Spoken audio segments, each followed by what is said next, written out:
Dito ka. Dito ako, opo. Ay, ay, ay. Upo daw. Upo ko, sabi ko. Harap ka sa akin. I follow you. Okay. Dapat siya ganun ka eh. Mainit dun eh. Ayan, kita naman si Tere. Okay guys, okay Tere.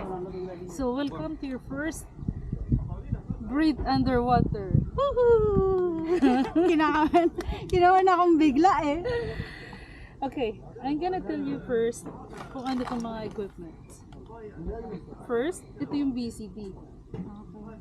BCD means buoyancy control device. Ito yung ginagamit natin kapag aangat.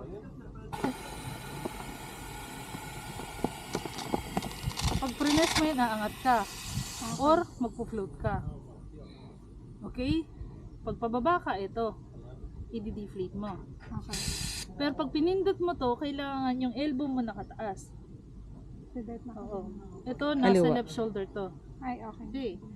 So, tanggal ang hangin para makababa. Okay? Or else, pwede rin naman inflate. Deflate mo to. Ito. Ah, okay. Okay? Or pwede mo siyang i-manual. Ipipress mo to. Tapos i-blow. Huwag mo siyang hayaan na pindutin kasi mawawala na naman. So, blow. Tanggal. Okay po. Okay. So ngayon, pwede mo rin siyang tanggalan ng hangin dito sa likod. Okay. So kung makikita mo to, right. So inflate, deflate to. Ito nakokontrol mo. Ito control mo eh. Pero ito hindi. Mabilisan. Pati yung sa likod.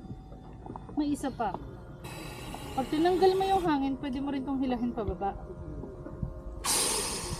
Ah, okay. Ganunin mo lang. Okay, so yan yung BCD natin. Buoyancy control device. Kung gusto, halimbawa nasa ilalim ka no, nararamdaman mo nagsisink ka. Ang gagawin mo to, inflate mo lang ng konti. Unti-unti lang, huwag yung ganunan. Kasi pag, Didiretso ka. saan si Tere?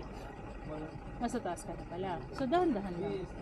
So kapag nararamdaman mo, angat ka na naman ngayon, tanggalin mo yung hangin mo. Pero wag lahat naman. Kasi lulubog ka na naman nun. So unti-unti din.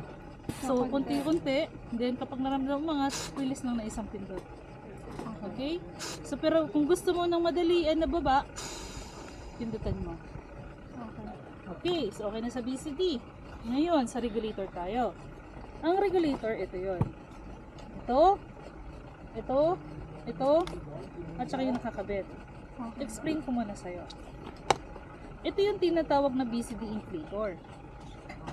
Kapag ito hindi nakakabit, walang hangin yan. So kapag nag-inflate ka, mangyayari yan, manggagaling yung hangin dito sa tangkay. Okay. Okay? So once na kinabit mo na yan,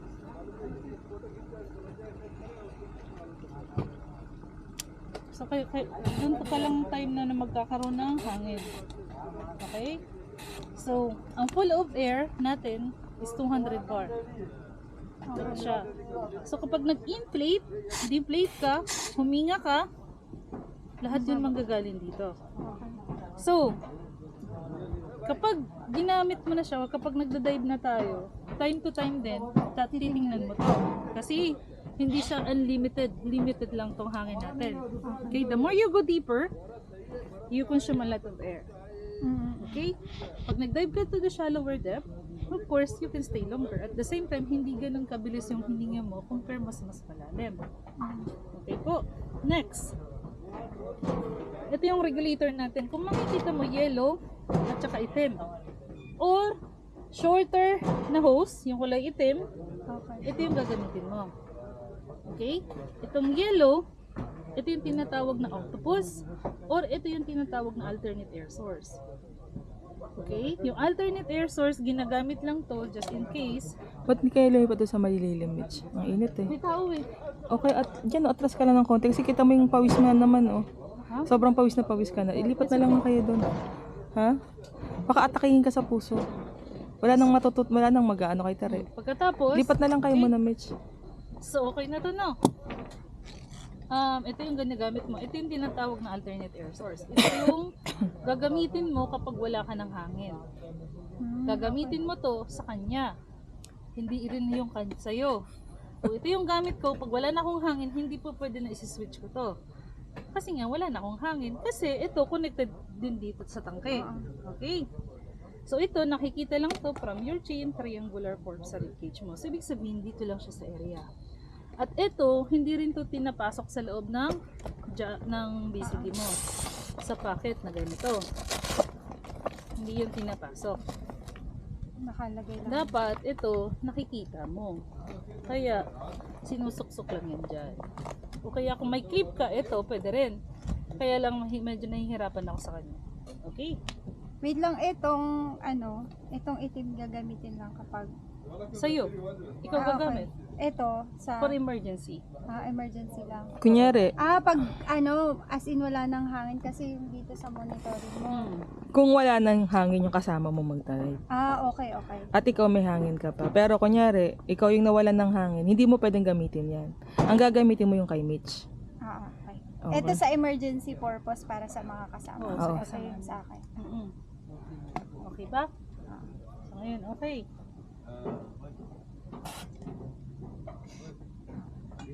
Okay, next, regulator. Paano paggamit ng regulator? Itong mouthpiece mo, ibabite mo lang.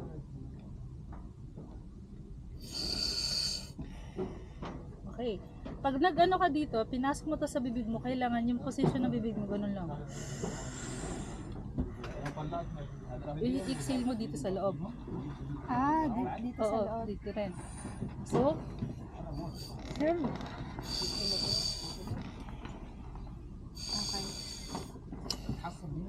pwede sa ilong mag-exhale. Okay? So, ang paghinga underwater, kailangan deep breathing. Exhale slowly. Teka lang, mag-shower nga ako. Inhale. Then exhale. Inhale sa bibig. Pwede sa ilong. Exhale. Dandahan. Okay. Parang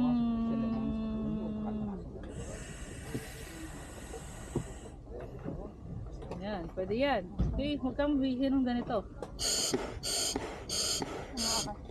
Okay, dandahan lang. Okay, so ngayon, under the water, gagawa muna tayo ng 2 skills. Ay, 3 skills to be exact. So once na okay na yung breathing mo. Una, ito, tatanggalin mo. Ibabalik mo siya. Kasi minsan ito, pag nahulog to, okay, paano mo ngayon siya ibabalik? So, dalawang paraan paano matanggal yung tubig sa loob. Kasi pag bumagsak to, may tubig to. Okay. Paano matatanggal yung tubig sa loob? Dalawang paraan paano matanggal. Una, blow. Okay. Hinga ka. Oh. Okay. Malakas. Malakas. Okay, dalawa, ipi-purge mo to. Okay. Pag hindi mo kaya. Oo. Pero, kapag ginamit mo tong purging na to, i-block mo yung tongue mo. Pasok mo sa loob. Or, Okay. i-block mo yung Para jaw mo. hindi. Para hindi ka makalunok ng tubig. Okay. So, pasok mo or i-block mo yung jaw. Parang, Okay. okay. Hinga ka ulit. So, tandaan mo kapag ito, tinanggal sa bibig mo tere, tanggal. Bubbles ka ngayon. Kasi pinaka number 1 rules kapag nagda-diving lahat-lahat is to breathe continuously and never hold your breath. Kasi daw, kapag nag-hold ka ng breath, especially when you are ascending, nag-i-expand yung lungs mo.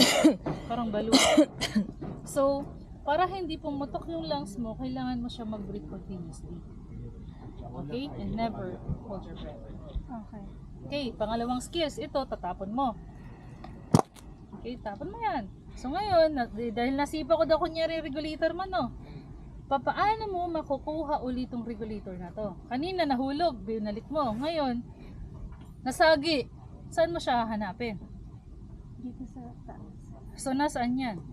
Kung makikita mo, nasa right side yan. Okay. Okay? So papaano mo siya ngayon i-recover? So maglilin ka sa right. Kunyari, ito yung right ko, no? Right, igaganon mo. Ah, okay. Right, right. Yan. So itong regulator mo, nandito yan sa taas mo. Mm. Okay? So, ganonin mo lang. Okay? Pag naganon mo na, balik mo na ulit sa bibig mo. Nasa sayo na kung ano yung mas komportable ka. Yung blow or yung purge. Okay. Okay ba Mas yun? nakaano yung ano. Oo. Kapag gusto mo ng purge, pindot-pindot lang. Okay. Okay? Okay ba yun? Last.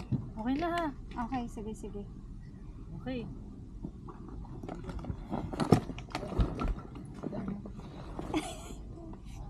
So, mass clearing tayo. Bigyan mo siya ng mask. Oh, sa'yo, maganda yan. Kasing ganda ko yun. Okay, kapag nagano ka ng mask, ang init. Ito, mask. Huwag mo ang init niya. So, ito, huwag mo siya ng mahigpit, huwag masyadong maluwag. Higpitan mo siya ng konti. Paano higpitan? Ito. Pull mo lang. Dapat ito, at saka ito. Okay. Ngayon, tere, huwag masyado mahigpit na mahigpit. Hindi na ako makakaano. Kasi pag lumalim ka, may pressure kang Nararamdaman. may pressure pa. So ngayon, Ha? huwag masyado. Alan late? Okay. It's okay, Iqbal. Ganito siya. Alright. Ngayon, anong gagawin mo under the water kapag napasukan siya ng tubig? Yung parang slight lang ganun. Okay. Huwag ka mong okay. Paano siya tatanggalin? Una, hinga ka sa bibig. Look up and exhale to your nose. Kapag may tubig pa, ang gawin mo, higa ulit. Exhale ulit sa ilong while you are pressing on the top. Okay, oo. Okay na yon. So ngayon, dahil yung mask mo okay naman, ang gagawin natin tere, lalagyan natin siya ng konting tubig. Hanggang eye level mo na. Okay? Lalagyan natin siya ng tubig sa loob. Tapos, saka mo siya i-out. Tapos, sunod ulit, full flooded.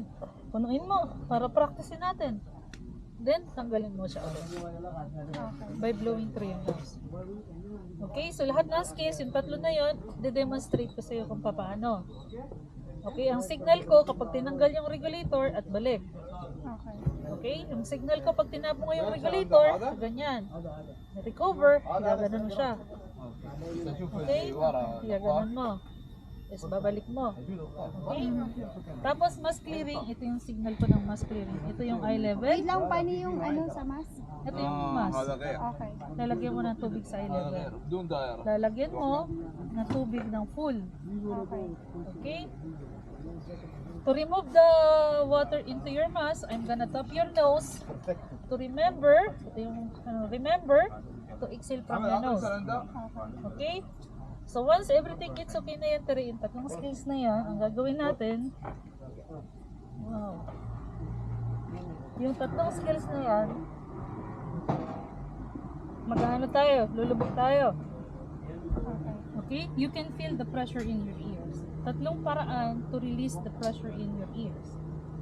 Okay? Una, you pinch your nose.